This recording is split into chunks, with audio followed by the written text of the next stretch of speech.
Alhamdulillahi Rabbil Alamin wa salatu wa salamu ala Sayyidina Muhammad wa ala alihi wa ashabihi ajma'in. Falënderimi takon Allahut Azza wa Jalla, të falenderojmë për i ndihmë dhe falje kërkojmë, selavatet ja çojnë Muhamedit sallallahu alaihi wasallam, familjes së tij, shokëve të tij dhe krejt muslimanëve që e kanë pasuar e pasojnë dhe ndjekin në rrugën e Muhamedit sallallahu alaihi wasallam.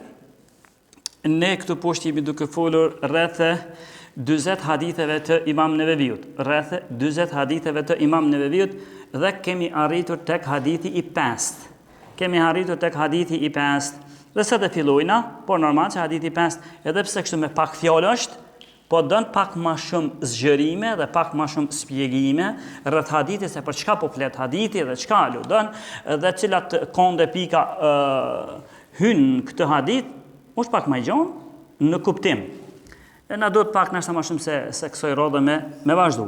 Hadithi kë është hadith që ka transmetu Imam Bukhariu dhe Muslimi, pjesën e parë, pjesën e dytë e ka transmetu Imam Muslimi.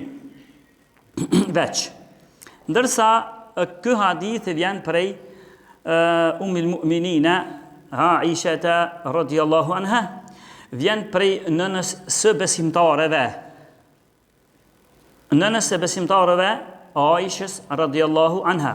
Këtë hadith e ka transmetuar Aisha radhiyallahu anha dhe e thuhet nëna e besimtarëve, për shkak se Allahu i ka quajt bashkëshortët e pejgamberit alayhis salam nënat e besimtarëve.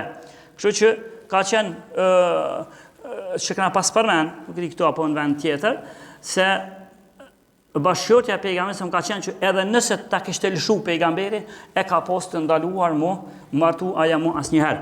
Se ka qenë nën e besimtarëve të gjinisë maskullore, ndërsa nuk i thuhet nën e besimtarëve të grave. Ka shku një grue tek Aisha radhiyallahu anha, pa thonë që oj nëna jon, ka thonë na nuk jemi nëna të juve të gjinisë femërore, po neve jemi nëna të juve të gjinisë maskullore, kështu na ka përshkruar Allahu azza wa jall. Dhe ky hadith thot Aisha se ka thonë pejgamberi alayhis salam, men ahdatha fi amrina hadha ma laysa minhu fa huwa rad. Kush shpik diçka në fenë tonë, çka nuk është prej saj, ajo është e refuzuar. Ajo gjë është e refuzuar dhe nuk i pranohet. Kush shpik diçka në fenë tonë, çka nuk është prej fesë, atëherë ajo i refuzohet, nuk i pranohet. Kjo është në Bukhari, kjo fjala deri citon është në Bukhari në Muslim. Fjala tjetër që është veç në koleksionin e Muslimit, thotë men amila amalan laysa alayhi amruna fa huwa radd. Kush vepron, por ta kush shpik.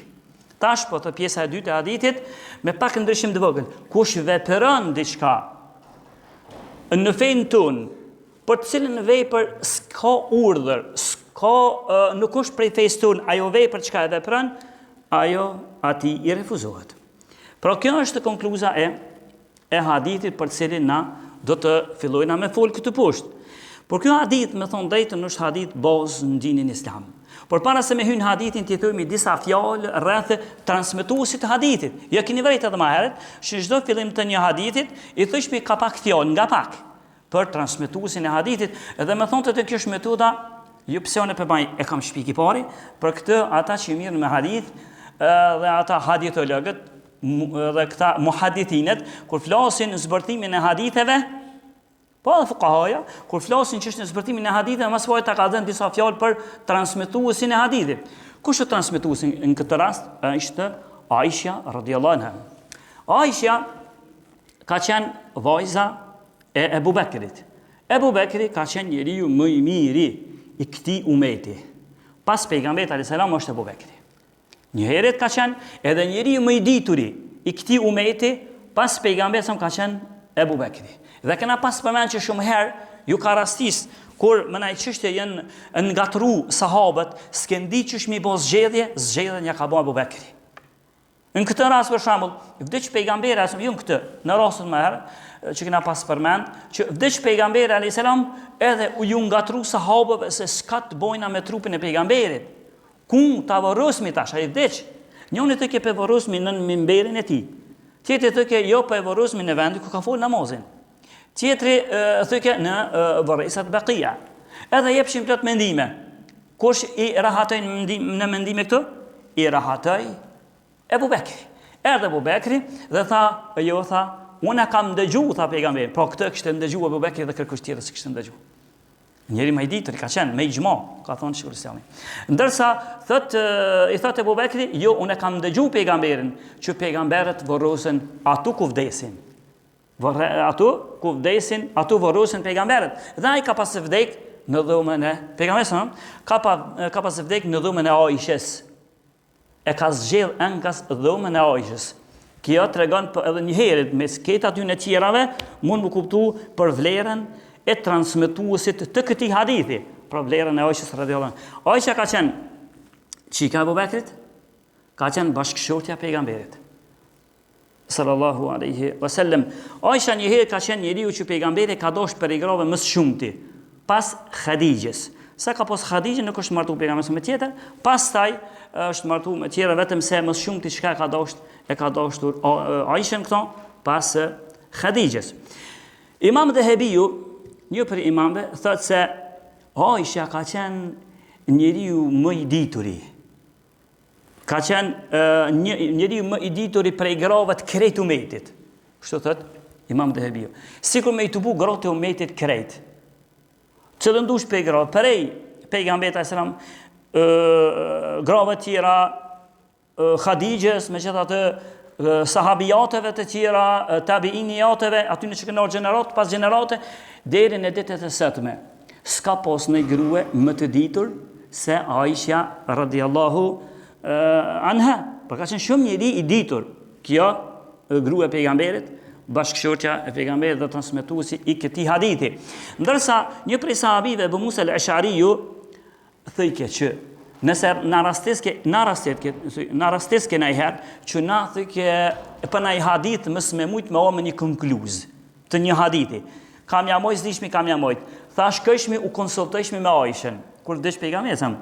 Tha shkëshmi u konsultojshmi me Aishën, sa herë që shkëshmi, diçka kishmi me gjetë, që nasë si shtë konë në mesin tunë, aja pjesë e dijes. Kishmi me gjetë të kë Aisha radhiyallahu anha.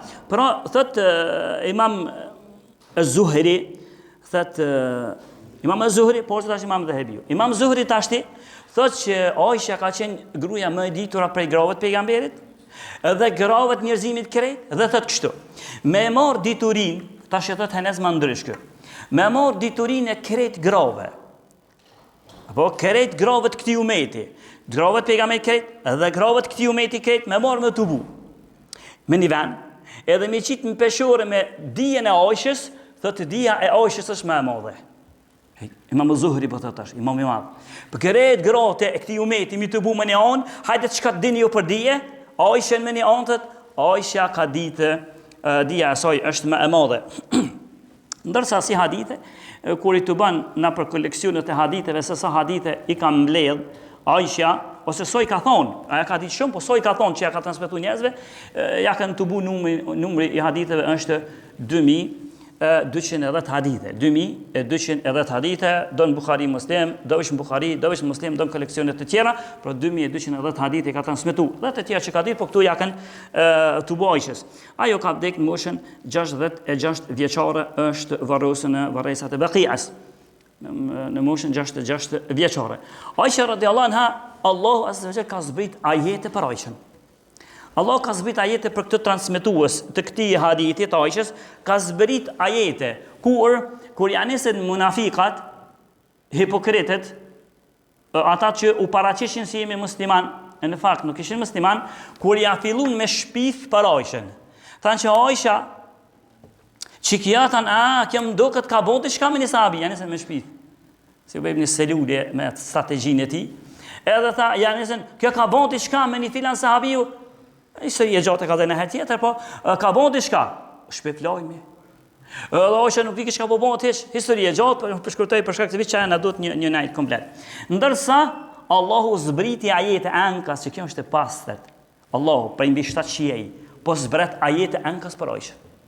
Edhe Allah azza wa jalla zbriti ajete ankas për Aishën, me kallëzu se kjo është e pastërt. Dhe shiat që dresohen tek Islami, e që Islami dhe shiat është si dallim mes lindjes dhe perëndimit, ndërsa shiat që dresohen në Islam, ata thënë që kjo është Ja, kjo është ashtu. Marajetet po thonë, po na kena diçka tjetër, na kena Kur'an tjetër, ju s'keni, kështu që kjo veç ka bon. Edhe Allah Azza wa Jall disa për njerëzve të dijes, e që me thonë drejtën disa edhe prej veç shijave, kur janë pëndu, janë këthy një islam për ime, kur janë këthy për ime, dhe të Allahu na ka këthy neve shijave, ato që këna i thunë a kësoj nonës së besimtarve, na ka këthy neve, kerejve, qysh, çdo njoni për neve që flet, Aisha ka bon, do më thonë, amoralitet, thot neve na është këthy kerejve. Qysh është këthy, thot për shkak se çdo njoni për neve, nonat, motrat, qikat, kerejtet për neve bojnë amoralitet. Pse? Se ato kanë martesën, hajde shkojna një motel, e gjonë që të një motel, edhe morin një letër, që ato shkojnë veçaj, një kontratë kena për një gjysore, ose për një orë, ose 2 orë, kontrata. Dhe më thonë, ata kanë zina. E Allahu ja u ka këthy, qysh po i thëni Aishës ju, kerejt, a i vetë dëshmën, një për tyne që shpendu i shijave, vetë dëshmën të natët kemi folë për Aishën radiallahu anha, Allahu na u ka këthy krejtnive. Na ka këthy që çdo njoni që këna folë, edhe çdo njoni për neve kena me bija, me gra, me qika, thët krejti kena që bojnë një gjotë e tjilë. Historiku e Aishës vërtet është i madhë, edhe donë sharimet shumëta, por na po kyshmi në hadithin hale, edhe pse halen hadithin, jo po do parathonje në hadith. Hadithi ke, kush shpik diçka të re në fe, çka nuk është prej saj, ajo i refuzohet. Pjesa e dytë e hadithit që transmetoi Muslimi, kush vepron diçka në fe, çka s'ka fjalë, domos s'ka ajet, s'ka hadith për to, ajo është e refuzuar. Për këtë hadith ka pason Imam Ahmedi rahimahullah një fjalë të madhe. Ai ka pason që dini nëse mujna me i rumbullaksu fejen në shtylla, thët e kishmi nda në 3 shtylla, Imam Ahmedi pa thënë. Do më thonë, e kishmi nda në 3 shtylla. Edhe njona thët shtyll e fejës krejt është hadithi Omerit, që pa thonë, kërë kanë zbërty hadithin e parë, innama al-a'malu bin-niyat, veprat shpërblehen si mbas niyeteve. Kjo një shtylla e parë. Cila është shtylla e dytë? Imam Ahmedi shtylla e dytë, hadithi i Aishës.